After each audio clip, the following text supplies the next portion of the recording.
Lourdes Chica Belmariano may nakakagulat na revelasyon tungkol sa mahal siya ni Donnie. Kung mahal ba siya talaga ni Donnie? Sabi niya, alam mo, kapag mahal ka, hindi ka mag-isa.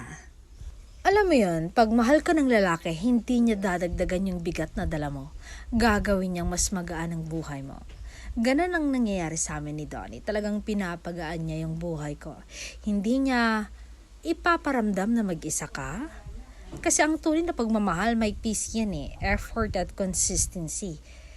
And kapag lagi kang umiiyak, nag-overthink at pakiramdam mo ikaw lang yung mag-isa sa relasyon, ay nako, hindi na yan love. Pagod na yan. Hiwalayan mo na.